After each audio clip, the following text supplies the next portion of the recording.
ধন সম্পদ আমার একটু যদি কাজে না আসে তাহলে কি করতে হবে? আল্লাহ রাসূল বলেন 5টা জিনিস আসার আগে আগে 5টি জিনিসের কদর করো। কটা জিনিস? আরো দেখুন, আল্লাহ রাসূল 5টি জিনিস আসার আগে আগে 5টি জিনিসের কদর করো। 1 নম্বর, ইগতানিম খামসান ক্বাবলা খামসিন শাবাবাকা ক্বাবলা হারামিক। আল্লাহ রাসূল বলেন, আমার উম্মতেরা, প্রথম নম্বর তো হলো নওজোয়ানিকে কাজে লাগাও, বুড়া হওয়ার আগে আগে। এই সময়টা যদি কাজে লাগাও, বান্দা রে, যুবক অবস্থায় যদি তুই একবার আল্লাহ বলে ডাক দিস, আমি আল্লাহ তোরাকে 70 বার জবাব দান করি।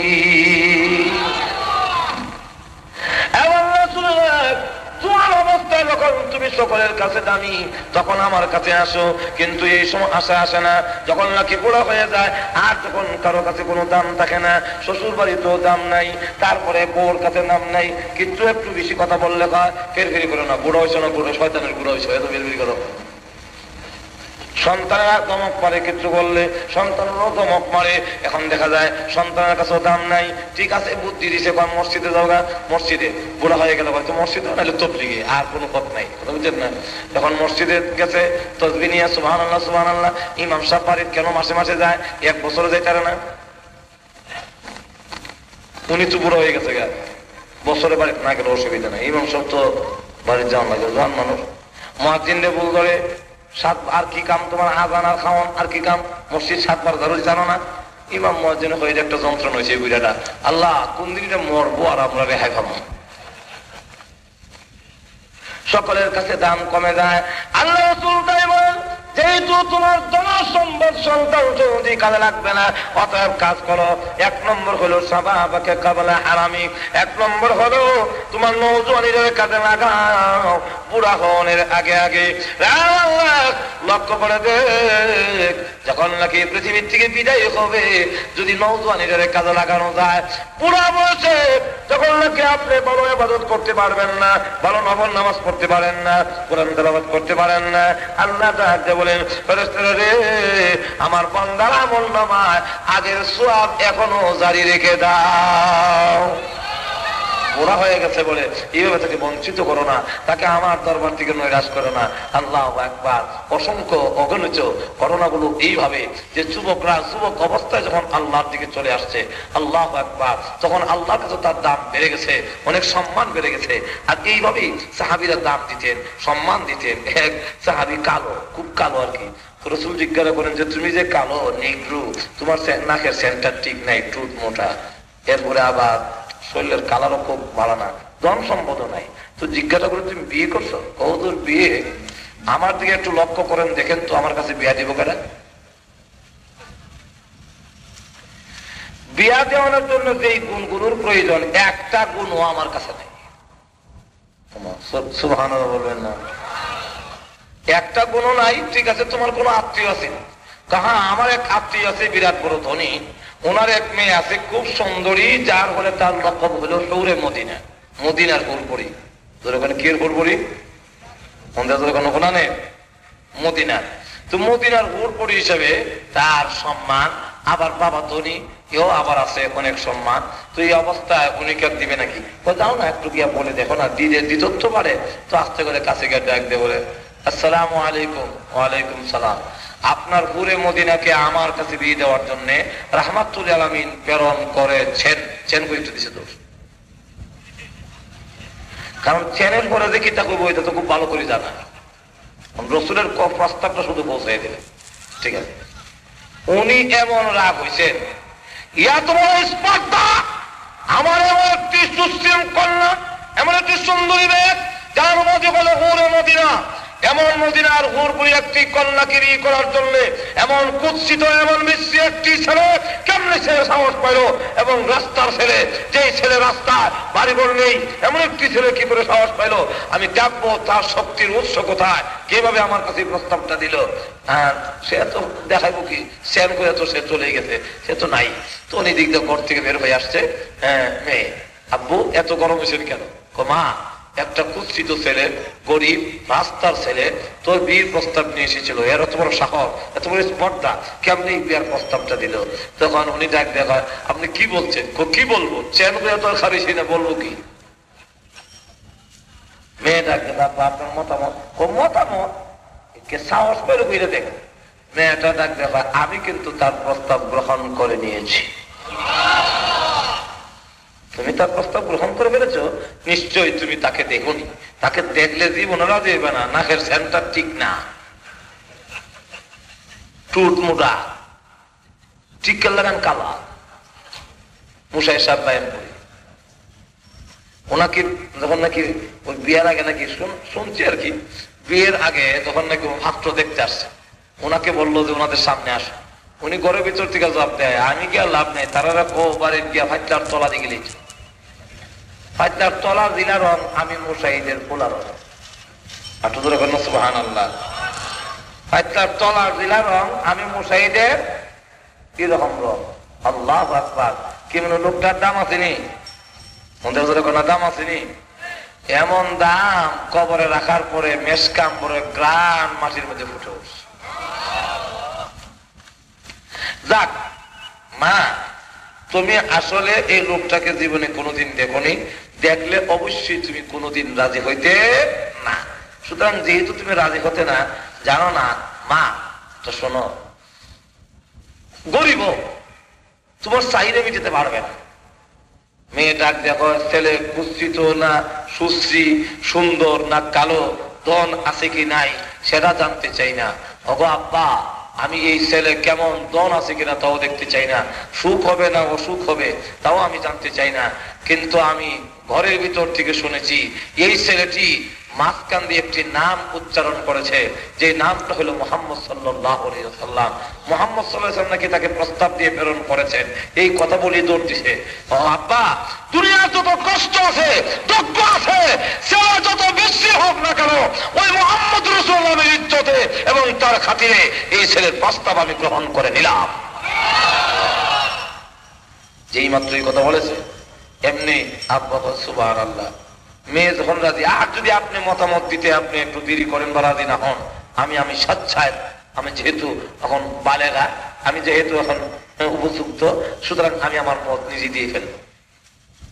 তো আরো বেশি ছেলেকে, ঠিক আছে ছেলেকে দেখাচ্ছে, বিয়ে করবার মতো টাকা পয়সা আছে তো, বাজার করতে পারবে তো, মাপ চাই।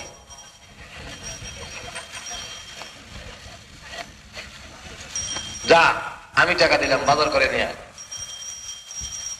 মার্কেটের ভিতরে ঢুকছে, বাজার করবে। এমনি শুনি হযরত বিলাল ঘোষণা দিয়ে যায়। কি ঘোষণা? আসলে কোন মুসলমান আর ঘরে বসে থাকতে পারো না। শুনেছি উহুদের ময়দানে আল্লাহর হাবিব রাহমাতুল লিল আলামিন বিপদের সম্মুখীন হয়ে গেছে। আর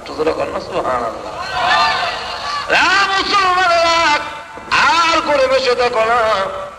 এই কথা বলার সাথে সাথে ছোট ছোট বাচ্চা পর্যন্ত দৌড়ায়, মহিলারা উহুদের ময়দানের দিকে দৌড়ায়। এক মহিলা করে বসে কান্দে, জিজ্ঞাসা করে তার 6 বছরের বাচ্চা, মা গো আপনি কাঁদলেন কেন গো? ও মা, আপনি কেন কাঁদলেন? ছেলে রে, বদরের যুদ্ধে তোর আব্বা শাহাদত বরণ করেছে, এরপর থেকে আমি বিধবা, আমার আর কোনো সন্তান নাই, তুই ছাড়া আমার আর কোনো সন্তান নাই। শুনে রাখ, বাচ্চা শুনে রাখ, এই অবস্থায় তোর আব্বা উহুদের ময়দানে শাহাদত বদরের যুদ্ধে শহীদ হয়ে গেছে। আমি বিধবা, তুই ছাড়া আমার আর কোনো সন্তান নাই। ছেলে রে, জেনে রাখ রে, এই অবস্থায় শুনেছি বিলাল ঘোষণা করে গেছে রাহমাতুল লিল আলামিন নাকি উহুদের ময়দানে বিপদের সম্মুখীন হয়ে গেছে। যুদ্ধের ময়দানে আমি যে আমার কোন ছেলে যুদ্ধের ময়দানে দিতে পারি নাই, এই ধরনের আমি মা করে বসে বসে কান্দি। যেই মাত্র এই কথা বলেছে, এমনি 6 বছরের বাচ্চা ডাক দিয়ে বলে, মা গো আর কেউ লাগবে না, আমাকে নবীজির দরবারে নিয়ে চলো। আমি আল্লাহর কসম করে বলি, হয়তো শহীদের মা আর না হয় তোমাকে মুজাহিদের মা না বানাইয়া আমি আর কোনোদিন বাড়িতে ফিরে আসবো না।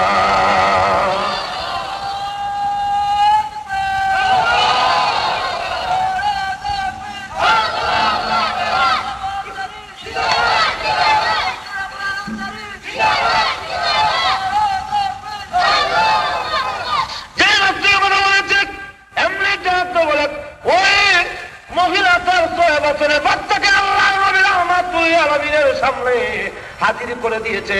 আল্লাহ নবী গো, এর চাইতে বড় ছেলে আমার নাই, এই ছেলে আপনার দরবারে হাজির করলাম, মেহেরবানি করে কবুল করুন।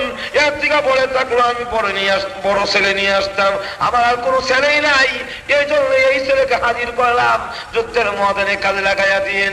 রাসূল বলেন 15 বছরের নিচে কোন ছেলেকে যুদ্ধের পারমিশন দেই না, নিয়ে যাও গো মহিলা, ভবিষ্যতে তোমার এই ছেলে কাজে লাগবে। মহিলার চেহারা মলিন হয়ে গেছে, ভবিষ্যতে কাজে বাঁচি না বাঁচি তা জানি না, ছেলেও বাঁচি কিনা তা তো জানি না, সুতরাং মলিন হয়ে গেল। এমনি ছেলে ডাক দিয়ে বলে, মা গো একটু দাঁড়ান না গো, আমি আল্লাহর হাবিব রাহমাতুল লিল আলামিনকে একটি প্রশ্ন করবো। ছেলে রাসূলের দরবারে প্রশ্ন করবে, তখন আশ্চর্য হয়ে গেছে, সাহাবীরও চোখ বড় করে আছে, কি প্রশ্ন করবে ছেলেটা? ডাক দেখো আল্লাহর নবী, ছোট বাচ্চা কি যুদ্ধের ময়দানে কোনো কাজে লাগে না? না। কেন লাগবে না? দেখেন কেমন যুক্তি দেয় 6 বছর বাচ্চা। আমি দেখেছি আমার মা চুলার ভিতরে আগুন দিলে ছোট ছোট হালকা পাতলা লাকড়ি গুলো আগে দেয়, মোটা মোটা লাকড়ি গুলো পড়ে দেয়।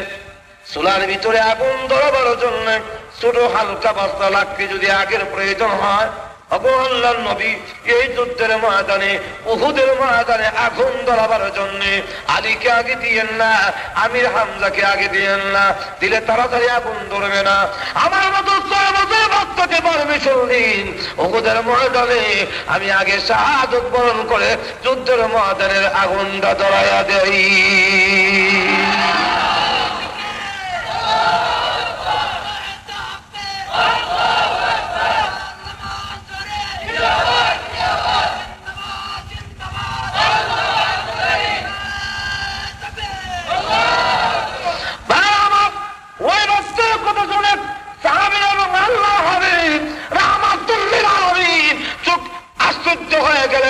সুন্দর কথা ছোট বাচ্চার জবান দিয়ে কি করে আসলো? এমনি ডাক দিয়ে বলেন, জিবরাইল হাজির হয়ে গেছে বড় একটা তালিকা নিয়ে, নবী গো এই বাচ্চার মাকে জানায় দেন গো, আল্লাহ মুজাহিদের মা যে তালিকা করেছে এই তালিকায় এই মহিলার নাম উঠাইছে। ভাই আমার, উহুদের ময়দানের দিকে সকলেই দৌড়া, বিলাল ঘোষণা করে গেছে আর কেউ ঘরে বসে থাকতে পারে না। এই অবস্থায় যখন দৌড়ে দৌড়ে যায়, এমন সময় ওই কালো সাহাবী, মনে আসেনি? মনে আসেনি? কালো সাহাবী মার্কেটের ভিতর থেকে শুনে হযরত বিলালের কণ্ঠস্বর শুনে যায়। বিলাল ডেকে বলে, মুসলমানের আরে আর করে বসে দেখো না, তাড়াতাড়ি চলে আসো, উহুদের ময়দানে আল্লাহর নবী বিপদে পড়ে গেছে, বিপদের সম্মুখীন হয়ে গেছে। কালো সাহাবী ভাবতে লাগলেন, এখন যদি আমি বিয়ে করতে থাকি, আল্লাহর নবীর গায়ে যদি কোনো আঘাত লেগে যায়, কিয়ামতের কঠিন ময়দানে আমি এই সাহাবী কাল আল্লাহর রাসূলের আশিক হয়ে দাঁড়াতে পারবো না। কিয়ামতের ময়দানে কি জবাব দিব? আল্লাহ রাব্বুল আলামিনের দরবারে আমার কি জবাব হবে? আর এখন যুদ্ধের ময়দানে যদি যাই, হুরে মদিনা হারাই, আর জীবনে হয়তো হুরে মদিনা নাও পেতে পারি। এই অবস্থায় যখন নাকি শুরু হয়ে গেল, কোনটা করবে কি করবে না, হুরে মদিনা নিব নাকি জান্নাতের হুর ও গিলমান নেব? এমনি দুনিয়ার হুরময়কে লাঠি বেড়ে হুর ও গিলমান পাওয়ার আশায় ওই টাকা দিয়া আর বিবাহের সামানা কিনে কয়েকটা অস্ত্র কিনলেন, খরিদ করে উহুদের ময়দানের দিকে দৌড়ায়। উহুদের ময়দানে গিয়ে দেখে কাল্লা রোল পড়ে গেছে, সাহাবীরা কেবল কানলে আর কানলে। আরে কালো সাহাবী, শুন রে, উহুদের ময়দানে গিয়ে লাভ নাই, আল্লাহর নবী রাহমাতুল লিল আলামিনের খোঁজ পাই না। হাঁটু ধরে কন্যা সুবহানাল্লাহ, নবীর খোঁজ পাওয়া যায় না। উহুদের ময়দানে আল্লাহর হাবিব রাহমাতুল লিল আলামিনের কোনো সন্ধান পাই না। সমস্ত মানের মধ্যে খোঁজা হচ্ছে। হযরত আলী একবার যারা আহত হয়েছে তাদের মধ্যে সন্ধান করে, আবার যারা শহীদ হয়ে গেছেন তাদের মধ্যে সন্ধান করে, আবার দুশমন চালাইয়া রাসূল নবীজির তালাশ করে, কোথাও রাসূলের খোঁজ পাওয়া যায় না। উহুদের ময়দানে দাঁড়াইয়া চোখের পানি ছেড়ে দিয়া কাঁদলে, আকাশের দিকে চোখ উঠাইয়া ডেকে ডেকে বলে, প্রভু গো, বুঝতে পেরেছি বেয়াদবি করেছি, তোমার নবীর সঙ্গে অন্যায় করেছি, আমরা অপরাধ করেছি। প্রভু এই জন্য মনে হয় তোমার নবীকে আকাশে উঠাইয়া নিয়ে গেছো, বেয়াদবির কারণ যদি নিয়ে থাকো মেহেরবানি করে আল্লাহ তুমি ফিরাইয়া দাও। তোমার নবীকে আল্লাহ এই জমিনে বানাইয়া দাও, আল্লাহ তুমি বানাইয়া দাও। হযরত আলী কাঁদলেন, আর হযরত ওমর ময়দানে বসে আছে, আমি আর যুদ্ধই করবো না।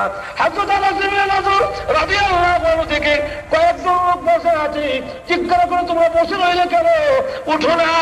আর উঠবো না, উহুদের ময়দানে নবীজির সন্ধান নাই, নবী যদি না থাকে আমরাও দুনিয়াতে থাকতে চাই না। এমনি আনাস ইবনে নাযর রাদিয়াল্লাহু আনহু ডাকতে বলে, সাহাবীরা রে উঠলে, এই জান্নাত এই পাহাড়ের পাদদেশ থেকে আমি আনাসের নাকের মধ্যে জান্নাতি সুঘ্রাণ লাগতেছে। এই অবস্থায়, করুণ অবস্থা, কান্নার রোল পড়ে গেছি। হাসান হুসেইন দৌড়ায় উহুদের ময়দানের দিকে, ফাতেমাও দৌড়ায় উহুদের ময়দানে। আখালি নবীজির কোনো সন্ধান নাই, রাহমাতুল লিল আলামিনের খোঁজ পাওয়া যায় না। কারণ রাসূলের কান্নায়, রাসূল যদি কাঁদতেন সাহাবীরা তো সহ্য করতে পারতেন না।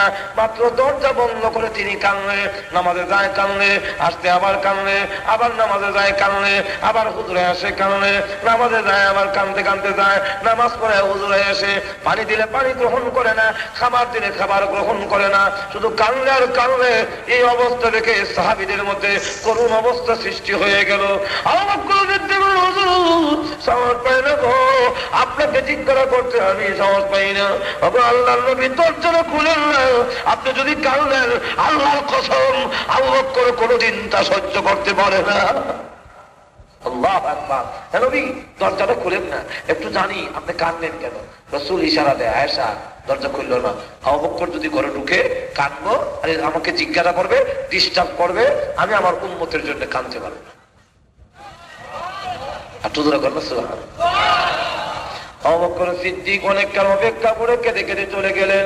আবু বকর সিদ্দিক রাদিয়াল্লাহু আনহু জানতে বলে, নবী আমি আবু বকর আপনার জন্য সব কুরবানি করতে রাজি।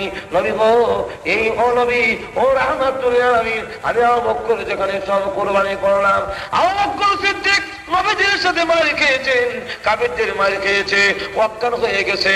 গরম দুধ যখন তার মুখে 50,000 করে দিবে, মা তার মুখের কাছে নিচে, আবু বকর দুধটা পান করে নে, শরীর থেকে রক্ত ঝরছে, তোর শরীর বড় দুর্বল হয়ে গেছে, অজ্ঞান হয়েছিল, এখন হুঁশ এসেছে, একটু দুধ পান করে নে। মা আমি গরম দুধ মুখে নিব না, আগে সংবাদ দাও আমার নবী রাহমাতুল লিল আলামিন কোন অবস্থায় আছে। যতক্ষণ পর্যন্ত রাহমাতুল লিল আলামিনের কোন সংবাদ না পাবো, আল্লাহর কসম এই দুধ আমি আবু বকর কোনদিন পান করবো না। আপনি যখন নাকি এইভাবে কাঁদেন, আমি আবু বকরের অবস্থা কেমন হয়, তথাপি তিনি যখন ব্যর্থ হয়ে গেলেন, চলে গেলেন। ওমর তারা বলে, ইয়া রাসূলুল্লাহ, ইয়া হাবিবাল্লাহ, আমি ওমর, বলুন না আমার কাছে মদিনার কোন মুনাফিক, কোন বেঈমান আপনাকে আঘাত করেছে, কষ্ট দিয়েছে, আমার কাছে একটু বলুন। রাসূল তখন ডাক দিয়ে বলেন, আয়েশা দরজা খুলো না। ওমর আমার দরজায় বারবার ডাকে, না খুলতে দিও না, যদি ঘরে ঢুকে পড়ে সে আমার ডিস্টার্ব করবে, না দিও না, অনুমতি নাই। চলে গেলেন ওমর ব্যর্থ হইয়া, দাঁড়ালেন হযরত আলী। রাসূল গো, আমি আলী, পারমিশন দেন, কে আপনার মনে আঘাত দিয়েছে বলুন না, আমি তার বদলা গ্রহণ করব। আল্লাহ রাসূল ডাক দিয়েছে, না দরজা খুলো না। আলী যদি ঘরে ঢুকে যায় আমার কান্না আর হবে না, কান্না মাঝে ডিস্টার্ব হয়ে যাবে। আলীও ব্যর্থ হয়ে চলে গেলেন। দাঁড়ালেন হযরত সালমান ফারসি, উনি দাঁড়ায় বলেন, ইয়া রাসূলুল্লাহ, ইয়া হাবিবাল্লাহ, জানেন নেবো আমার বাড়ি তো মক্কায়ও না, মদিনায়ও না, আমার বাড়ি হলো পারস্যে। আমি এক বাদশার ছেলে ছিলাম, কিন্তু আপনার অনুসন্ধানে সুদূর পারস্য থেকে রওনা হইয়া মক্কা হইয়া জায়গায় জায়গায় গোলাম হয়েছি, নির্যাতন করেছে, কষ্ট দিয়েছে, আঘাত করেছে, সব সহ্য করেছি। আল্লাহর নবী গো, সব বরদাস্ত করলাম। মেহেরবানি করে আপনি একটু আমাকে ঢোকার জন্য পারমিশন দেন না। আমি বাড়ি ঘর ছেড়ে দিয়ে সব হেসে মদিনায় এসে আপনার কাছে কালিমা পড়ে মুসলমান হয়েছি। নবী গো, একটু দরজা খুলেন না। আপনি না ঘোষণা করেছেন সালমানের যখন মা নাই, বাবাও নাই, কেউ নাই, সালমান আমার পরিবারের, সালমান আমার আহলে বাইতের অন্তর্ভুক্ত। ভাইরা আমার, এটা আসুন একটু দরজাটা খুলে দিল না, আমি করে ঢুকি। রাসূল ডাকতে বললেন, আয়েশা দরজা খুলো না, সালমান করে ঢুকার পারমিশন নাই, যদি ঢুকে আমার অসুবিধা করবে, কাল তো দিনে নেবো, তাই পারমিশন রওনা হবে না। দাঁড়ালেন হযরত ফাতেমা। যেরকম কেটা একটু ধরে কম ফাতেমা রাদিয়াল্লাহু আনহা, আজকে 3 দিন হয়ে গেল নামাজে যান, কাঁদতে কাঁদতে আমার হুজুরায় চলে আসে, হাসান হোসেনের খবর নাই, আপনার কলিজার টুকরা ধরে সন্তান ফাতেমার খবর আপনি নিলেন না, ফাতেমার কথা বলে গেলেন, হাসান হোসেনের কথা বলে গেলেন, 3 দিন ধরে কেন কাঁদলেন? আল্লাহর হাবিব এইভাবে কেন আপনি কাঁদতেছেন? একটু ঢুকার জন্য আপা পারমিশন নেন না। রাসূল ডাকতে বলে, আয়েশা ফাতেমা এসেছে, দরজা করে দিও না, ফাতেমা যদি করে ঢুকে তাহলে আমার কান্নার অসুবিধা হবে, আমার ডিস্টার্ব করবে। তখন ফাতেমা যখন দেখলেন দরজা খুলেই না, তিনি তখন ডাক দিয়ে বললেন, আব্বা জান, আপনি কি মনে করেছেন আমি আবু বকর, আমি উমর, আমি আলী, আমি সালমান দরজা না খুললে চলে যাব? আল্লাহর কসম, দরজা যদি না খুলে আমি ফাতেমার মরণ এই জায়গা হতে পারে, কিন্তু আপনার দরজা থেকে কোনোদিন বিদায় হব না। রাসূল বলেন, ও আয়েশা, সকলকে বিদায় করা সম্ভব হয়েছে, কিন্তু আমার মাকে বিদায় করা সম্ভব না, দরজাটা খুলে দাও। আর তো এখন সুবহানাল্লাহ। ফাতেমা করে ভিতরে গিয়ে দেখে রাসূল কাঁদলে আর কাঁদলে, আল্লাহুম্মা উম্মতি, আল্লাহুম্মা উম্মতি, আয় আল্লাহ আমার উম্মতকে মাফ করে দাও, আয় আল্লাহ আমার উম্মতকে মাফ করে দাও। ভাইরা আমার, রাসূল উম্মতি উম্মতি বলে কাঁদছেন, আল্লাহর নবী কাঁদলেন। এজন্য আসুন, আমি লম্বা ঘটনা বলতে চাই না, ওইদিকে গেলেও আমার সময় নষ্ট হয়ে যাবে। আল্লাহ উহুদের ময়দানে তা হতে পারে না, সকল সাহাবীরা পাগলের ন্যায় হয়ে গেছে। আহারে নবীজি কোথায়? রাহমাতুল্লাহ একটি গর্তের ভিতরে পড়ে গেছেন, দেখা যায় না। এই অবস্থায় ওই কালো সাহাবী যুদ্ধের ময়দানে গিয়ে ঢুকেছে, মনে আসেনি আপনারা? এত দূরে কন্যা মনে আসেনি? কালো সাহাবী গর্তের ময়দানের ভিতরে গিয়ে ঢুকেছে, যেই মাত্র ময়দানের ভিতরে ঢুকেছে, এমনি ময়দানের ভিতরে ঢুকে গিয়ে দেখে তুমুল লড়াই। কিছুক্ষণ বীর বিক্রমের মতো যুদ্ধ করলেন। কার সাথে কে লড়াই করে? মুসলমানরা ছত্রভঙ্গ। নবী যদি না থাকে এই পৃথিবীতে আমাদের বেঁচে থাকার কোনো লাভ নাই। নবী না থাকলে আল্লাহর জমিনে আমাদের বেঁচে থাকার কোনো সার্থকতা নাই। নবী না থাকলে আমাদের বেঁচে থাকার কি অর্থ? এজন্য তিনি ডাক দিয়ে বলেন, সাহাবীরা বলেন, আমাদেরকে মেরে ফেলো, কোনো আপত্তি নাই, রাহমাতুল লিল আলামিনের সম্মান পাওয়া যায় না। আর রাসূল কিন্তু গর্তের ভিতরে পড়ে গেছেন। ওনার মাথার উপরে একটা লোহার টুপি ছিল, উপর থেকে তখন পাথর মারা হয়েছে, লোহার টুপির মধ্যে তখন পাথরটা পড়েছে, পাথরের আঘাতে এই ভান ভেঙে গিয়ে 2টা টুকরা মাথার ভিতরে ঢুকে পড়েছে। পাথরটা উপর থেকে আসবার সময় দন্দন শহীদ হয়ে গেছে, রক্তে লাল হয়ে গেল।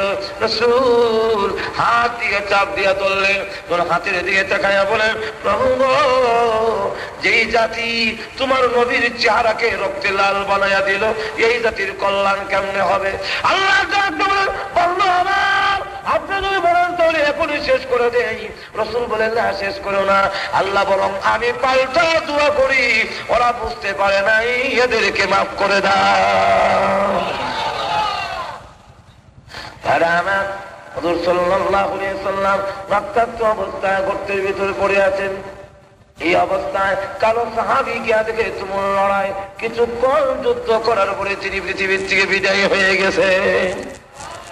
যখন পৃথিবীর থেকে বিদায় হয়ে গেল, যুদ্ধ শেষ হয়েছে।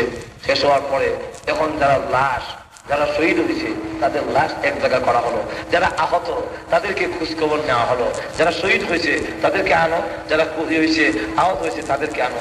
রাসূল যখন গর্তের ভিতর থেকে বের হলেন, আয়াত নাযিল হয়েছে গর্তের ভিতরে।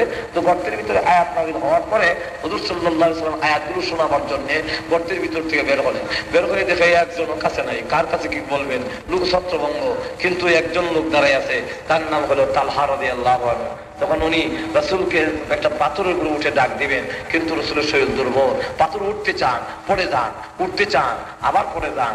এই অবস্থায় হুজুর সাল্লাল্লাহু আলাইহি ওয়াসাল্লামের সামনে হযরত তালহা রাদিয়াল্লাহু আনহু ডাক দেখো, ওগো আল্লাহর নবী, আমি তালহা শুয়ে বললাম, আমার কাঁধে পা রাখুন, আমি আপনাকে পাথরে উঠাইয়া দিই।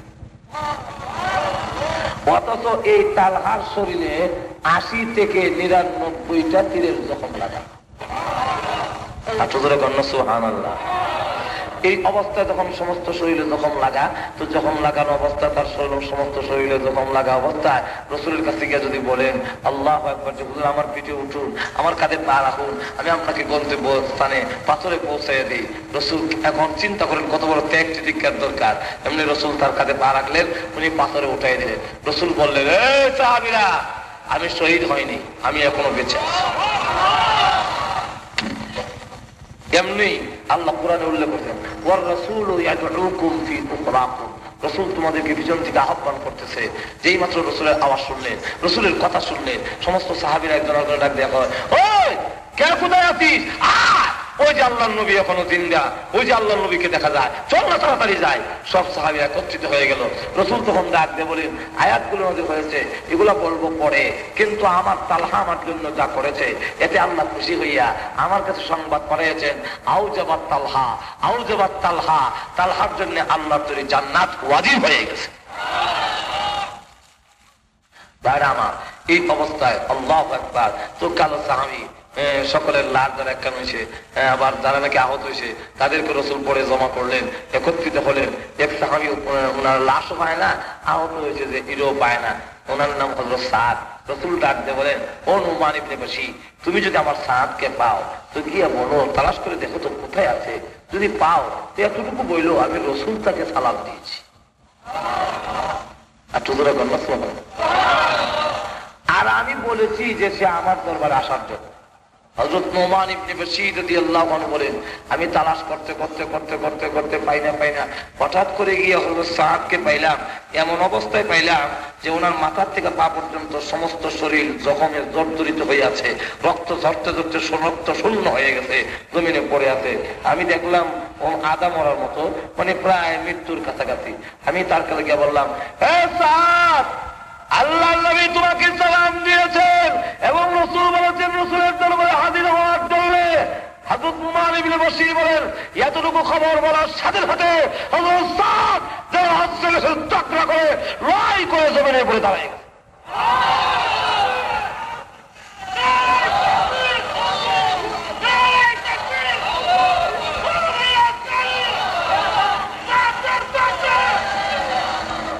ভাইরা আমার, যেই মাত্র দাঁড়ালেন কিন্তু রক্ত শূন্য হয়ে গেছে, তো তিনি জমিনে পড়ে গেলেন।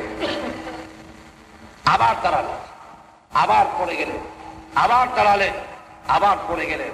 শেষবারে ডাক দেয়া হয়, নোমান যা, আল্লাহ নবীর কাছে সংবাদটা পৌঁছে দিবি। জীবনের শেষ মুহূর্তে আমি এসে গেছি, আমার মৃত্যুর দ্বার প্রান্তে আমি হাজির হয়ে গেছি। নোমান রে, আল্লাহ নবীর কাছে আমার সালাম দিবি আর বলবি জীবনের শেষ প্রান্তে আমি রাসূলের সালামটা হাজির হয়ে দেওয়ার জন্য দাঁড়ায় গিয়েছিলাম, কিন্তু রক্ত শূন্য হয়ে গেছে, এই জন্য আমি দাঁড়াতে পারি নাই, আমি জমিনে পড়ে গেলাম। আমার নবীর কাছে আমার সালাম দিবি আর বলবে আমি সাত জীবন দিলাম, কিন্তু আল্লাহর নবীর সঙ্গে ওয়াদা আমি লঙ্ঘন করি নাই, আমার ওয়াদা আমি ঠিক রাখছি। এক, দুই নম্বর হলো আমি একটা গোষ্ঠীর সর্দার ছিলাম। আমার গোষ্ঠীর লোকদের কাছে বলবি, আমার গোষ্ঠীর লোকদের কাছে বলবে তোমাদের সর্দার পৃথিবী থেকে বিদায় হওয়ার সময় একটি ওসিয়ত করে গেছে। ওসিয়তটা হলো, আমি চলে গেলাম, আমার গোষ্ঠীর লোকদের কাছে বলে গেলাম, তোমরা কারারে আমি পৃথিবীর থেকে বিদায় হওয়ার সময় তোমাদের বলে যাই, আল্লাহর নবীর হেফাজত তোমাদের জানা মালের বিনিময় হইল, আল্লাহর নবীর হেফাজত কইল। নবীকে তোমাদের কাছে আমানত রেখে গেলাম, অথচ বাচ্চার কথা একবার বললো না। আবু বকর সিদ্দিক রাদিয়াল্লাহু আনহু কাঁধে নিয়ে যখন নাকি এইভাবে নাচতেছে, একটা ছোট্ট বাচ্চা, আর বারবার চুমু দেয়, আবার নাচ। জিজ্ঞাসা করা হলে, আবু বকর এই বাচ্চাটা কি আপনার নাকি? না। এই বাচ্চা কি আপনার আব্দুর রহমান ইবনে আবি বকরের নাকি, মানে আপনার নাতি নাকি? না। কার সন্তান এত আদর করেন? মানুষ তো নিজের সন্তান অথবা নিজের নাতি নাতনিকে এত আদর করে, আর না হয় এত আদর তো করার কথা না। আবু বকর এত আদর যে করেন, এই বাচ্চা তো আপনার নাতিও না ছেলেও না, কার সন্তান আপনি এমন আদর করেন? অনেক কান্দার কয় সাহাবীরা, এই বাচ্চাটা হলো ওই সাহাবীর, ওই সাহাদের, যেই সাহাদ পৃথিবীর থেকে বিদায়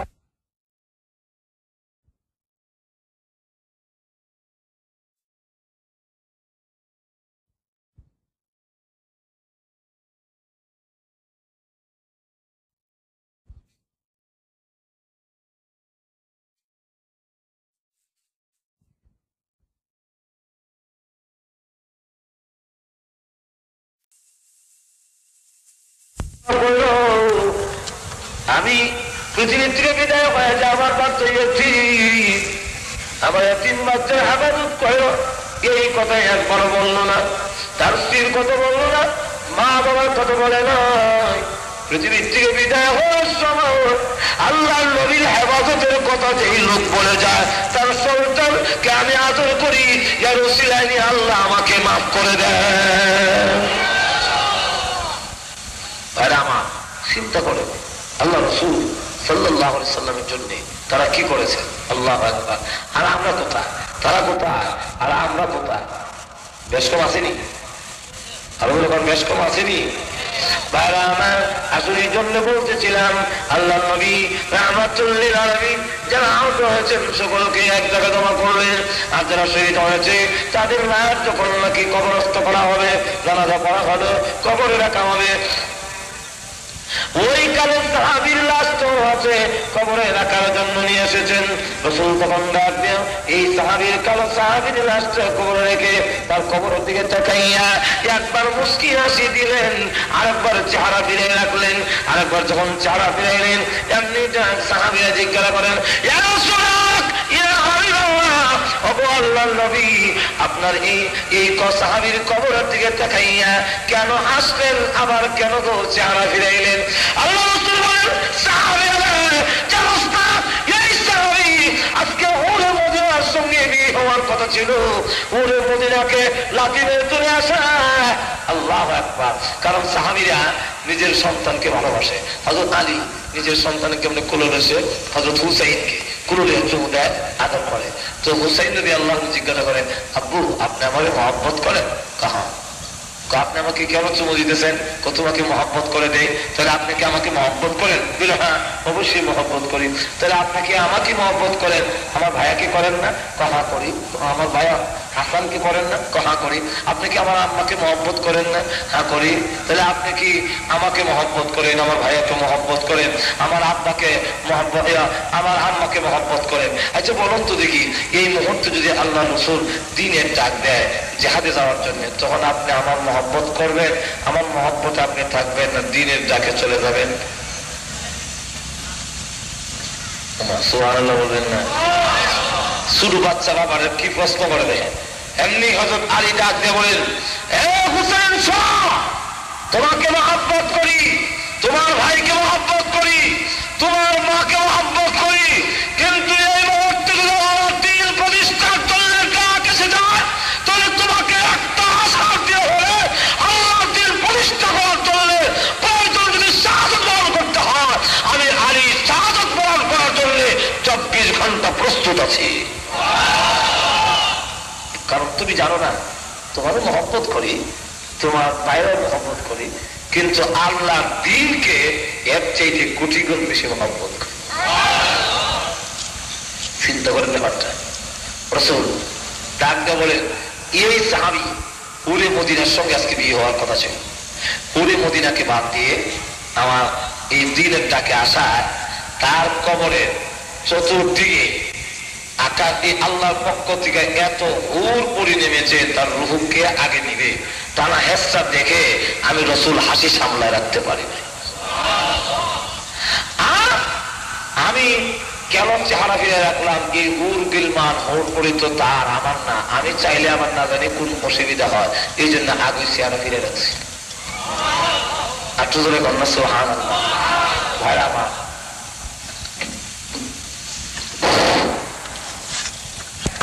আল্লাহর এই দ্বীনকে প্রতিষ্ঠার জন্য তারা এত বড় কোরবানি। আমরা এই প্রয়োজন যদি হয় আল্লাহর এই দ্বীনকে ইসলামকে ধরে রাখার দরকার আছে নাই?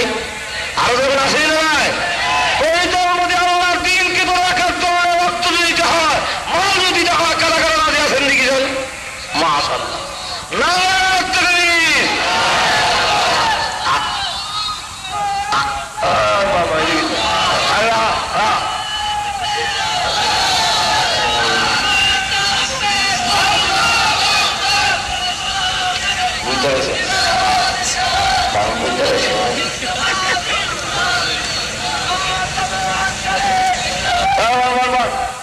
আসলে মাঝখানে একটা বাধার সৃষ্টি হইলে মাহফিলে বর কত নষ্ট হয়, কথা বলছেন?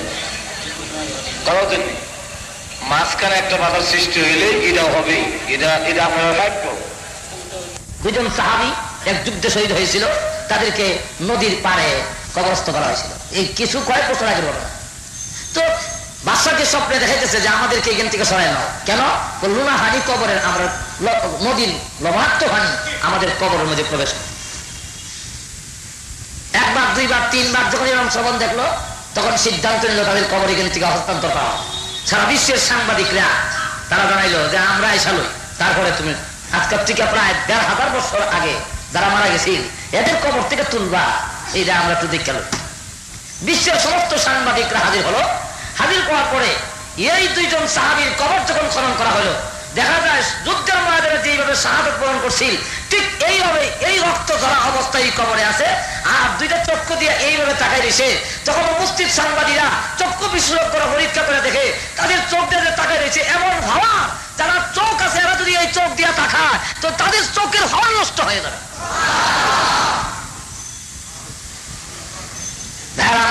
এইভাবে অসংখ্য অগণিত ঘটনা। হ্যাঁ, এতেকালের পরেও দেখা গেছে এমন ঘটনা ঘটছে। হযরত আপনার এই যে জাফর ইবনে আবি তালিব, তিনি যুদ্ধের ময়দানে মুতার যুদ্ধে হুজুর সাল্লাল্লাহু আলাইহি সাল্লাম ঘোষণা দিলেন যে মুতার যুদ্ধে ১,০০,০০০ মুসলমান হইল ৩,০০০ আর কাফিরের সংখ্যা হইল ৩০,০০০। কয় হাজার? মুসলমান কত?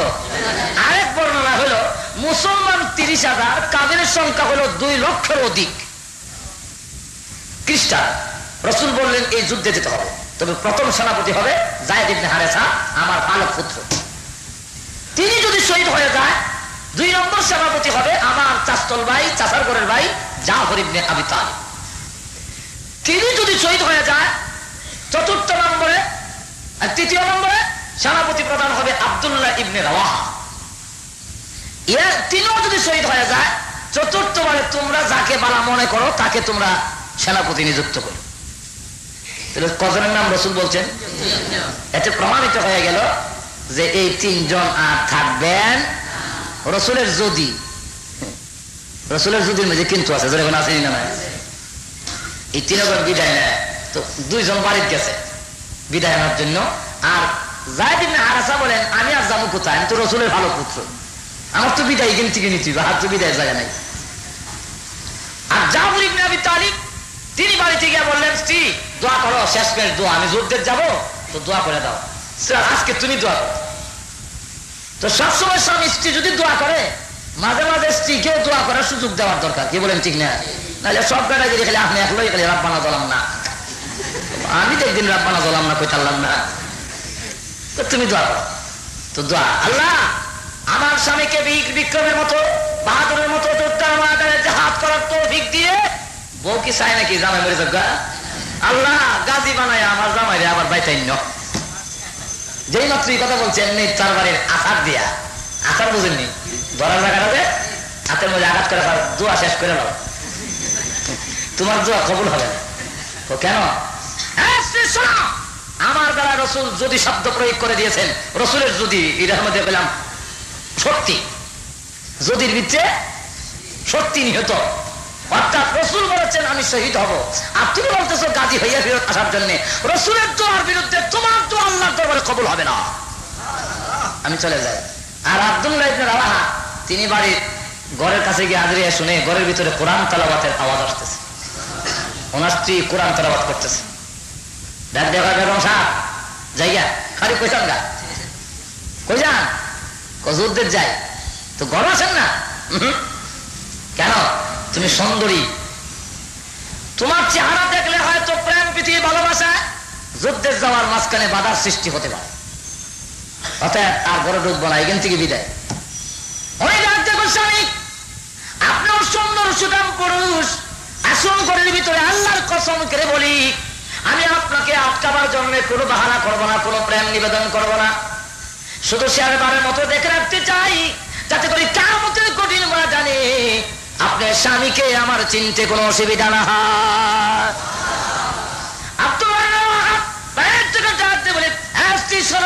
তুমি আমাকে দেখে রাখতে হবে না, চিনতে রাখতে হবে না।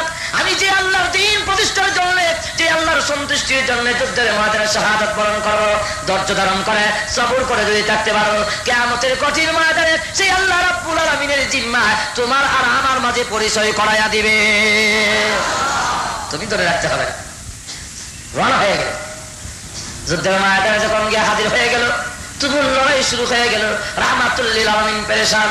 আল্লাহ আমার সাহাবীরা জানে কি হইছে, আল্লাহ আমার সাহাবীরা জানে কি হইছে।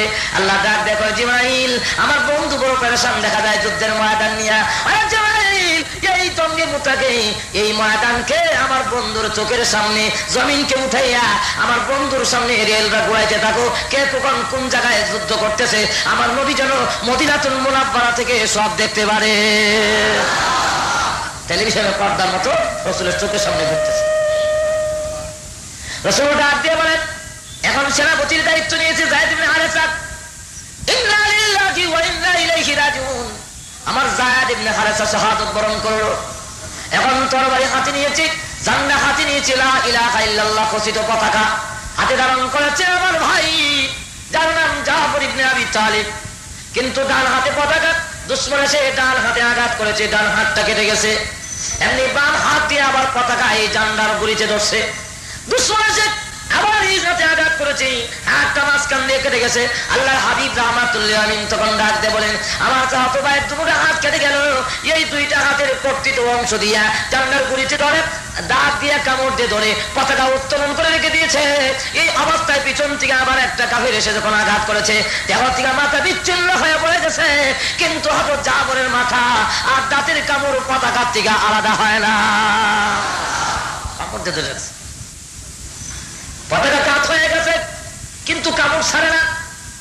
হযরত আব্দুল্লাহ ইবনে রাওয়াহা রাদিয়াল্লাহু তাআলা তিনি দৌড়ে এসে জান্নাত তুলে টান দেন, জানলার সাথে জাফরের মাথা আসে, কিন্তু দাঁতের কামড় ছাড়ে না।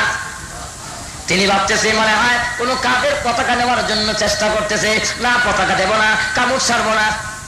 জোরে কোন সুবহানাল্লাহ। আমরা দেহের থেকে মাথা বিচ্ছিন্ন হয়ে গেলে কামড় দিয়ে ধরে রাখবো। শহীদের মাথা এই অবস্থায় কামড় দিয়ে যখন ধরে রেখেছে, কামড় ধরা অবস্থায় যখন কামড় ছাড়ে না, উনি তখন বললেন, হ্যাঁ জাফর তুমি ছেড়ে দাও, আমি কিন্তু কোন কামিল নই, আমি রাসূলের ৩ নম্বর সেনাপতি, ৩ নম্বর সেনাপ্রধান। আমি ওয়াদা দিলাম রে জাফর, আল্লাহর কসম এই পতাকার সঙ্গে আমি গাদ্দারি করবো না, মুনাফিকি করবো না, বেঈমানি করবো না। তোমার মতো আমাকে শহীদ হওয়ার জন্য সুযোগ করে দাও। এমনি তাকায় দেখে জাফরের কামড় আপসে করে ছুটে গেছে, ছেড়ে দিয়েছে। পতাকা নিয়ে ৩ রান হয়ে গেলেন, আর জাফর রাদিয়াল্লাহু তাআলা বিদায় হয়ে গেল। আল্লাহ রাসূল তখন ডাক দিয়ে বলেন, ও আমার সাহাবীরা, আমার জাফরের হাত গেল, মাথা গেল, তথাপি জানডায় যে কামড় দিয়ে ধরে রেখেছিল, এজন্য আল্লাহ খুশি হইয়া আমার জাফরের 2টা কাটা হাতের জায়গায় 2টা নূরের পাখা লাগায়া দিয়েছে। পৃথিবীর থেকে বিদায় হওয়ার পরে আল্লাহ তার 2টা পাখা লাগাই দিয়েছে, নূরের পাখা। এখন এই পাখা দিয়ে ওড়াবে, এই জন্য ওনাকে বলা হয় জাফরের তাইয়ার। এখন এই অবস্থায় আব্দুল্লাহ ইবনে রাওয়াহা তিনিও শাহাদাত বরণ করলেন। শাহাদাত বরণ করার পরে যুদ্ধের ঘটনাটা বলা আমার উদ্দেশ্য নয়, আমার উদ্দেশ্য ছিল আল্লাহ রাব্বুল আলামিনের রাস্তায় যারা শাহাদাত বরণ করে তারা যে জিন্দা, এই কথাটা বোঝাবার জন্য তিনি ইন্তেকাল করলেন, মাথা বিচ্ছিন্ন হয়ে গেল, তথাপি দাঁতের কামড় মন্দের জোরে কান্না, দাঁতের কামড়। হযরত হুসাইন রাদিয়াল্লাহু তাআলা দেহ থেকে মাথা বিচ্ছিন্ন করা হয়েছে, আর দেহের মধ্যে 100টা গোড়া দৌড়াইয়া এই দেহটাকে নিষ্পেষণ করা হলো। মাথাটাকে বর্ষার মধ্যে এইভাবে লটকাইয়া যখন দামেস্কের অলিগলি প্রদক্ষিণ করা হয়, এমনি দেখে মাথা কাটা মাথা, ঠোঁটগুলো নড়তেছে। জোরে বলেন সুবহানাল্লাহ। ঠোঁটগুলো কি হইতেছে? ঠোঁটগুলো নড়তেছে। আর দেখে তিনি ডাক দিয়ে বলে, যেই জাতি হুসাইনের মাথাকে দেখতে থেকে বিচ্ছিন্ন করে এইভাবে ঘুরাইতেছে। আসহাবে কাহাবের করোনা থেকে আমি হুসাইনের করোনা মুঠো আশ্চর্য কম নয়। এবং ডাক দিয়ে বলে, যেই জাতি হুসাইনের মাথাকে প্রতিক্ষণ করলো, কিয়ামতের কঠিন ময়দানে তারা হুসাইনের নানার সুপারিশ কেমনে পাবে? আমার কালা মাথা কথা। একটা ঘটনা বলবো, অসুবিধা হবে? আরো করে কোনো অসুবিধা হবে? তাহলে আমার তাফসীরে মারিফুল কোরআনে ইয়া আইয়াতুহান নাফসুল মুতমাইন্না এই আয়াতের ব্যাখ্যার মধ্যে উল্লেখ করেছে রাহমাতুল্লিল আলামিন। ওরা পরবর্তীতে যুগে তাবিঈনের যুগে কিছু মুসলমান কাফির বাদশার হাতে ধরা পড়ে গেছে। ওই কাফির বাদশা ওয়াদা দিল, তোমার যদি ঈমান না ছাড়ো হত্যা করা হবে। তুই একদল লোক কয় জান বাঁচানি ফরজ, জান বাঁচানি ফরজ কইয়া আপনার ধর্ম আমরা গ্রহণ করলাম। আর এক যুবক বলে জান দেওয়ান ফরজ। অর্থাৎ আমাকে যা হুমকি দাও দিতে পারো, আমি ঈমান ছাড়ব। কথা হলো তোমার মাথাও রাখবো না। কথা মাথা রাখ কাইটা সমুদ্রের মধ্যে নদীর মধ্যে নিক্ষেপ করে, জমিনের মধ্যে দেহটা গড়াগড়ি করতেছে আর মাথা পানির তলে গেছে। কই গেছে? কতক্ষণ করে দেখে পানির নিচ থেকে কল্লা বয়ে উঠছে। ভাইয়া এই জায়গাটা সম্পূর্ণ এই জায়গা পানির নিচে থাকলে আর এই জায়গা পানির উপরে থাকলে যেরকম বোঝা যায় এইভাবে মাথা ঘুরতেছে পানির। তার সাথে যারা মোরতাদ হয়েছে, হাজার হাজার লোক এই দৃশ্য দেখার জন্য চতুর্দিকে দাঁড়িয়ে আছে। তখন এই বীরের মাঝখানে তার সাথীদের নাম ধরে রাখে, কলমতি সলমতি নসরতি সুবহানাল্লাহ বলবেন না। আর টুট দিয়ে আল্লাহ কোরআন বের হয়ে আসছে। সে আল্লাহর আয়াত পড়ে আর তাদেরকে ওয়াজ করে, ইয়া আইয়াতুহান নাফসুল মুতমাইন্নাহ ইরজি ইলা রাব্বিকি রাদিয়াতাম মারদিয়াহ ফাদখুলি ফি ইবাদি ওয়াদখুলি জান্নাতি। হে প্রশান্ত ফিরে আয়, তোর পরওয়ারদিগার আল্লাহ রাব্বুল আলামিনের দিকে ফিরে আয়। কোন অবস্থায়? রাদিয়াতাম মারদিয়া, সন্তুষ্ট এবং সন্তুষ্ট ভাজন। তোর প্রতি আল্লাহ সন্তুষ্ট, তুইও আল্লাহর প্রতি সন্তুষ্ট। এই অবস্থায় ফিরে আয়। ফাদখুলি ফি ইবাদি, আল্লাহ ওয়ালাদের অন্তর্ভুক্ত হইয়া আল্লাহ তুই জান্নাতের ভিতরে প্রবেশ করো। তখন এই অবস্থা দেখে আগে যারা মুরতাদ হয়েছিল ওরাও কালিমা পড়ে মুসলমান হয়ে গেল। উপস্থিত লোকজন যারা ছিল তারাও কালিমা পড়ে মুসলমান হয়েছে। মুশরিক বাদশা ধরে লা ইলাহা ইল্লাল্লাহ মুহাম্মাদুর রাসূলুল্লাহ। কারা কল্লা যে দশা, যেটা কল্লার না জানি কোন অবস্থা। এখন কালিমা না হরানোর উপায় নাই। তাই আমার এইভাবে ভারতবর্ষে যখন নাকি এই শিখ সৈন্যদের সঙ্গে যুদ্ধ চলছিল, তো ইসমাইল শহীদ রহমাতুল্লাহ আলাইহি তিনি নামলেন শিখদের বিরুদ্ধে যুদ্ধের ময়দানে। নামার পরে এক শিখ সৈন্য তার সামনে রসুলকে গালি দিছে। তো ইসমাইল শহীদ রহমাতুল্লাহ বললেন, আমি আল্লাহর কসম করে বলি, তুই যেহেতু আমার নবীকে গালি দিছিস, তোকে হত্যা না করে আমি মরব না। আমি আল্লাহর কসম করে বলি, তোকে হত্যা না করে মরব না। এতটুকু বলার পরে আর একটা শিখ সেনা এসে পিছন দিক থেকে আক্রমণ করে তরবারি দিয়ে আঘাত করছে, ওনার দেহ থেকে মাথা ফিরে। হাদিস শরীফে আসছে, আল্লাহ ওয়ালারা যদি কোনো ব্যাপারে কসম খেয়ে ফেলে, এই কসম পুরা না হওয়া পর্যন্ত আজরাইল তার কাছে আসে না। এখন দেখা যায় উনি বলছিলেন, আল্লাহর কসম, তুই যেহেতু নবীকে গালি দিয়েছিস আর আমি নবীর রূহানী আওলাদ, আল্লাহর কসম কে বলি, তার কাছ থেকে বদলা গ্রহণ না করিয়া আমি মরতাম না। এখন ওনার মাথা নাই দেহের মধ্যে, এই মাথা সারা দেহ যে রসুলকে গালি দিয়েছেন তার দিকে ধরা হচ্ছে। এই দৃশ্য দেখে সকলে খালি দৌড়ে, কল্লা সারা দেহ হইতেছে, কল্লা সারা, কল্লা নাই, খালি দেহটা যায়। এখন এই অবস্থায় দৌড়ে গিয়ে হাত দিয়ে মাথা সারা এই দেহ দৌড়ে গিয়ে তারা ধরছে, ধরে তার বাড়িতে আঘাত করে, তার দেহ থেকে মাথা বিচ্ছিন্ন করিয়া দুইটা হাত ধরে ধরিয়া এর সকল লইয়া বসে। আরো জোরে কন্যা সুবহানাল্লাহ। এই জন্য আল্লাহ বলেন, ওয়ালা তাকুলু লিমান ইউকতালু ফি সাবিলিল্লাহি আমওয়াত বাল আহইয়াউ ওয়ালাকিন লা তাশউরুন। আমার রাস্তায় যারা শহীদ হইল, যারা মরল, তাদেরকে তোমরা মৃত বলো না, ওরা আমার দরবারে জিন্দা। এখন কি এই হাবিবে নাজ্জার সেও বলতেছে এখন তার ভাষণ, বেহেশতে আল্লাহ যখন যাওয়ার জন্য হুকুম দিলেন। আল্লাহু আকবার। এই ঘটনা বলবো নাকি আপনাদের? না অসুবিধা দেব? হ্যাঁ, কিছুদিন আগের একটা ঘটনা বলবো। পাকিস্তানের 14 বছরের এক ছেলে, ক বছরের ছেলে? 14 বছরের ছেলে যখন শুনলো আফগানিস্তান নির্যাতন চলছে, আফগানিস্তানে এমন অবস্থা যে রোজ বাহিনী ঢুকে মানে কোরআন শরীফের মাথা দিয়ে তারা মানে জিলা কুলুপ হিসেবে ব্যবহার করে, মসজিদের মধ্যে তারা পায়খানা করে, মসজিদকে লেট্রিন বানাইছে, আর মুসলমান কোরআনের হাফেজ যারা তাদেরকে ছোট ছোট বাচ্চাগুলো মস্তক বইয়া রাস্তায় শুয়াইয়া উপর দিয়ে ট্যান ফেলাইয়া দেয়। আলিম ওলামা যারা আছে তাদেরকে একটা গর্তের ভিতরে ঢুকাইয়া মানে জীবন্ত কবর দেওয়া হয়।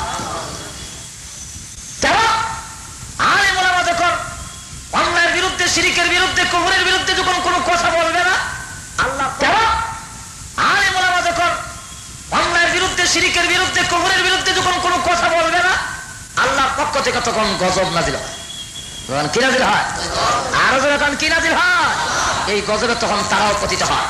কথা বুঝছেন না? এখন এই অবস্থায় তখন শুনিয়া কিছু মর্দে মুজাহিদ যুদ্ধের ময়দানে নামছে। তো পাকিস্তানের এক 14 বছরের ছেলে, বাবার একমাত্র সন্তান, কোটি কোটি টাকার মালিক, তার ভিতরে জজ্বা উঠে গেছে গাছে হাতে। তোমরা বুঝাইলো ছেলে রে, তোর বাবার একমাত্র সন্তান, তুই বিরাট বিল্ডিং বালাখানা এগুলা কে দখল করবে? বাবা এখনো তোমার বয়স হয়েছে না, তুমি যাইও। কিন্তু মার কথা মানলো না, না মান্যা সে একদিন গভীর রজনীতে আফগানিস্তানের পাকিস্তানের বর্ডার দিয়ে আফগানিস্তান প্রবেশ করে যে ক্যাম্পের কাছে গেল, এই ক্যাম্পের চিফ কমান্ডার ছিল বাংলাদেশি এক মর্দে মুজাহিদ, যার নাম হলো মুফতি শফিকুর রহমান। তার কাছে যাওয়ার পরে সে বললো, ভাই তুমি 14 বছরের ছেলে, কি যুদ্ধ করবা? আচ্ছা সময় আছে, তুমি আরো বড় হও, বড় হয়ে আইসো, এখন যাও। তারা বুঝাই বুঝাই বিদায় করে দিছে। সে বাড়িতে আসতে ঘুরে আবার ওই দিন জুম্মা, কিবা জুম্মা নামাজ পড়ার জন্য এক মসজিদে গেছে। আল্লাহর কি মসজিদ? মসজিদের ইমাম সাহেব দিন এই জাহাদের ওয়াজ শুরু করে দিচ্ছে। এই যখন জিহাদের কথা বলল, ওয়ালা তাহসাবান্নাল্লাযীনা কুতিলু ফী সাবিলিল্লাহি আমওয়াতা বাল আহইয়াউন ইনদা রাব্বিহিম ইউরযাকুন। এই আয়াত যখন করে ওয়াজ শুরু করছে যে যারা নাকি আল্লাহর রাস্তায় শহীদ হয় তাদেরকে মৃত বলো না, তারা আল্লাহর দরবারে জিন্দা, তাদেরকে আল্লাহ খাওয়ান দেয়, তাদেরকে আল্লাহ রিজিক দেয়, জান্নাত দেয়। এটা উন্না আবার দুশ উঠতেছে। দুশ উঠার পরে এখন এই ছেলে এইবার আবার মার কাছে গিয়ে, মা আমি আর থাকবো না, যাও। কারণ ভিতরে স্পিরিট জাগ্য উঠলে এটাকে স্তব্ধ করার মতো ক্ষমতা পৃথিবীর কারো। এখন মা যখন তার বাবার কাছে বললো, ওদের ছেলে তো দেখা যায় আটকানি মুশকিল হইব, বেরি লাগাইল, ফার মধ্যে বেরি লাগাইছে। ফার মধ্যে বেরি লাগাইলেও মনের মধ্যে বেরি লাগানো যায়, ওদের জোরে গলা লাগানো যায়, মনের মধ্যে তো শিকল লাগানো যায় না। এখন সে খাওয়া বন্ধ করলিস, আমি আর খাবো না। একদিন দুই দিন এইভাবে যখন চলছে, মা বারবার অনুরোধ করে, বাবা খাও। তো ছেলে জবাব দেয়, বান্না খুলে দাও। মাকে বান খুলে দিয়ে, তো তুই যাবি, এই জন্য বান খুলে না। শেষ পর্যন্ত যখন কইছে, দেখে 3 দিনও হয়ে গেছে, খায় না, লাশের মতো হয়ে গেছে। এই অবস্থায় তখন মার মনের মধ্যে দয়ার উদ্রেক হয়েছে, শিকল একটা পায়ে খালি খুলছে, এমনি ছেলে লাভ দিয়ে তো দৌড় মারছে। এক পায়ে শিকল লাগাই, আর এক পায়ে এইভাবে ধরে, সুবহানাল্লাহ বলবেন না? এই হাতে শিকলটা তৈরি হলো বাংলাদেশে, আফগানিস্তানের দিকে। এবারও আবার আগে যে ক্যাম্পের কাছে গেছিল, এই ক্যাম্পের কাছে গেছে, গিয়া দেখে ওই ক্যাম্পের যিনি চিফ কমান্ডার তিনি অপারেশনে চলে গেছেন। এখানে কোনো লোকজন নাই, শুধু পাহাড় গাছ। কোথায় গেছে কেউ জানে। তখন এই ছেলে এখান থেকে রওনা হইলো, কার সাথে যাবে, কই যাবে, কোথায় যাবে, ময়দানে আঁকে আর আল্লাহ তুমি জানো, বাড়ি ঘর সবকিছু ছেড়ে দিয়ে তোমার রাস্তায় বের হয়ে গেছে। তুমি মেহরবানি করে আমাকে তোমার রাস্তায় শাহাদাতের মরণ দাও। শহীদের মৃত্যু সবচাইতে শ্রেষ্ঠ মৃত্যু, আল্লাহ এই শাহাদাতের মরণ তুমি আমার জন্য নসিব করো।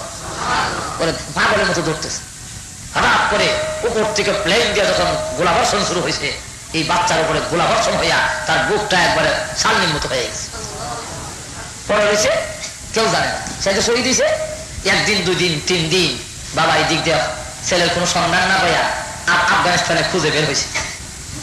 ওই ক্যাম্পের কাছে তখন জিজ্ঞাসা করলো, আগে যার কাছে গেছি মুফতি শফিকুর রহমান, তার কাছে যাওয়ার পরে তিনি বললেন যে দেখেন আমরা তো জানি না। এই ছেলে কিছুদিন আগে আসছিল, আমরা বিদায় করে দিছি, এখন তো জানি না। বারবার কয়, একটা ছেলে দেখছি এক পায়ের মধ্যে শিকল লাগানো, হাত দিয়ে শিকলটা ধরা, পাগলের মতো এসা খুব তালাশ করছে, কাউকে না ভাইয়া এদিকটা রওনা হয়েছে। এমনি বাবা কয়, এই ছেলেই আমার, পায়ের শিকল পরানো, তাকে শিকল দিয়ে রাখতে পারলাম না। এই অবস্থায় যখন তালাশ করতে লাগলো, তালাশ করতে করতে গিয়া দেখে 3-4 দিন পরে গিয়া দেখে ওই ময়দানের মধ্যে, হ্যাঁ ওই যেমন বোঝা যায় এই মাত্র শহীদ হয়েছে, মুখ দিয়ে রক্ত ঝরতেছে, মুখ দিয়ে রক্ত। তখন বলে ঠিক আছে, শহীদ তো হয়ে গেল, এখন তো আর রাখার উপায় নাই, তো তাকে গোসল দিয়ে, গোসল তো নাই, শহীদের কোনো গোসল নাই, হ্যাঁ জানাবে ওইটা কবর হয়ে যাবো, শিকলের বান সহ তুই তো হবে। তখন তার বাবা কান্দা শুরু করছে গোড়ায়, কমসে কম এই শিকলটা খুলে ফেলেন। তখন মুজাহিদরা বলে না, আল্লাহ রাস্তায় যেইভাবে শাহাদত বরণ করে এইভাবেই কবরে রাখতে হয়, আমরা শিকল খুলবো না। বাবা করে কান্দে আর কয়, আমার একমাত্র সন্তান, আর কোনো ছেলে নাই, ছেলে শহীদ হয়ে গেল, আমার বুকে বড় ব্যথা, কিন্তু আমাকে আর কিয়ামতের মাঠে আসামি বানায়েন না। কেন?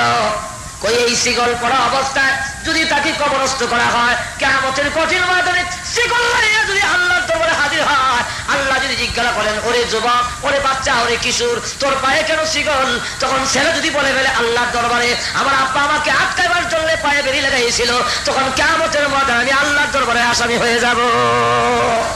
ছেলে হারাইলাম, কিয়ামতের মাঠে আমি আসামি হয়ে যাবো, অতএব শিকলটা খুলে দেন। শেষ পর্যন্ত বাবার কান্নার কারণে শিকল খুললো, কিন্তু 1 সপ্তাহ পরে দেখা গেল লাস্ট হচ্ছে যাওয়ার কথা, একটুকু বসতো না, যেমন আসিল তেমনই দেখা যায়। এই অবস্থায় কবরের ভিতরে তাকে কবরস্থ করা হলো। তো আল্লাহ রাস্তায় যারা শাহাদত বরণ করে তারা মরে না, তারা কি আরো এখন কি এই 2 শর্ত যদি ঠিক না হয়, জেহাদে গেলেও জেহাদ জেহাদ জেহাদ চাই, জেহাদ লাগলে আমরা নাই। নামাজ পড়তে গেলেও দেখা যাবে বিপদ আছে। ঈমান যদি সংশোধন না হয়, তার আমল যদি সঠিকভাবে ভালো করার চেষ্টা না করে, এখন ঈমান কাকে বলে এবং নেক আমল, আমলে সালেহ কাকে বলে, এইগুলো এখন বলার সময় নেই। শুধু এই 2টা শর্ত আপনাদের সামনে রাখলাম, একটার নাম ঈমান আর একটার নাম হলো নেক আমল। এই 2টাকে ভালো করে আঁকড়ে ধরেন, তাহলে দেখা যাবে যে আপনার গোটা জিন্দেগি ইহকালও শান্তি পাবেন, পরকালও শান্তি পাবেন। আল্লাহ আমাদের সকলকে তৌফিক দান করুন। সুবহানা রাব্বিকা রাব্বিল ইজ্জাতি আম্মা ইয়াসিফুন ওয়া সালামুন আলাল মুরসালিন আলহামদুলিল্লাহি রাব্বিল আলামিন। وبارك وسلم بعدد كل شيء معلوم لك كما تحب ربنا وترضى. استغفر الله ربي من كل ذنب واتوب اليه. لا حول ولا قوة إلا بالله العلي العظيم. اللهم آمين. ربنا ظلمنا أنفسنا وإن لم تغفر لنا وترحمنا لنكونن من الخاسرين. ربنا لا تجعلنا فتنة للقوم الظالمين ونجنا برحمتك من القوم الكافرين. اللهم احفظنا من كل بلاء الدنيا وعذاب الآخرة. اللهم ارحمنا فإنك خير الراحمين. اللهم انصرنا فإنك خير الناصرين. اللهم اغفر لنا فإنك خير الغافرين. اللهم افتح لنا فإنك خير الفاتحين. اللهم اهدنا فإنك خير الهادين. اللهم إنا نسألك الجنة الفردوس ونعوذ بك من النار. اللهم إنا نسألك الهدى والتقى والعفاف والغنى. اللهم إنا نسألك إيمانا كاملا ويقينا صادقا وعلما نافعا وعملا متقبلا ونية صحيحة وتوبة نسوحا وتوبة قبل الموت وراحة عند الموت ومغفرة بعد الموت وفوزا بالجنة ونجاة من النار. اللهم اجعل ديننا دين النبي صلى الله عليه وسلم. আল্লাহ সকল নারী পুরুষকে আল্লাহ কবুল করো। আল্লাহ যুবক ভাইদেরকে খালেদ সাইফুল্লাহর মতো বীর মুজাহিদ বানায়া দাও। আল্লাহ মুরব্বীদেরকে কবুল মঞ্জুর করে দাও। রব্বুল আলামিন আল্লাহ তুমি মেহেরবানি করে আল্লাহ সকলকে তুমি কবুল মঞ্জুর করে নাও। আয় আল্লাহ তুমি মেহেরবানি করে দাও, আল্লাহ তুমি আমাদের কবুল মঞ্জুর করো। আয় আল্লাহ আমাদের পক্ষ হইতে লক্ষ কোটি দুরূদ আর সালাম সোনার মদিনা পৌঁছে দাও। আয় আল্লাহ তাআলা আমাদের আওলাদ গুলোকে তুমি নামাজি দিনদার পরেজগার বানাও। আল্লাহ আমাদেরকে হক্কানে আলেমের বাপ বানাও। আয় আল্লাহ এই মাহফিল কবুল করো, এই মাদ্রাসা কবুল মঞ্জুর করো। যত প্রয়োজন আছে তোমার গাইবী খাজানা থেকে পড়া করে দাও। আল্লাহ যারা মেহনত করতেছে ওনাদের এলেমের মধ্যে বরকত দিয়ে দাও। যারা পড়তেছে আল্লাহ প্রত্যেকটা ছেলেকে হক্কানি আলেম হওয়ার তৌফিক দাও। আল্লাহ যারা সাহায্য সহযোগিতা করতেছে আল্লাহ সকলকে এই মাদ্রাসাখানা সকলের জন্য নাজাতের ওসিলা বানায়া দাও। আয় আল্লাহ এই এলাকার মাটির নিচে যত মধ্যে শুয়ে আছে আল্লাহ সকলের কবরের আযাব মাফ করে দাও। আল্লাহ রাত বাড়াইলাম জানি না গো কারো মালাই কারা পালার। আল্লাহ মা বাবার কবরে আযাব হয়ে থাকলে আর আযাব দিও না। আয় আল্লাহ ও মা বাবার কথা ভুলে যেতে পারি না। যেই মা বাপ রক্ত পানি করে আমাদেরকে মানুষ করলো, বাড়ি ঘর কমপ্লিট করে দিয়ে আজকে ওই কবরে ইয়েতিম অসহায় হইয়া বাড়ির বিছানায় শুইয়া আছে। আল্লাহ সন্তান হইয়া চোখের পানি ছেড়ে দিয়া তোমার সেই দরবারে হাত বাড়াইলাম। জীবনের গুনার বোঝা মাথায় লইয়া আসামির বেশে অপরাধীর বেশে আয় আল্লাহ তামাম জীবনের গুনার উপরে লজ্জিত আর শর্মিন্দা হয়ে তোমার সেই দরবারে হাত বাড়াইলাম। মেহেরবানি করে আল্লাহ এই মাহফিল খানা কবুল মঞ্জুর করে নাও। আল্লাহ এই মাহফিলকে উসিলা বানাইয়া আমাদের জীবনের সকল গুনাহ মাফ করে দাও। আল্লাহ জানি না গো কোন দিন জানে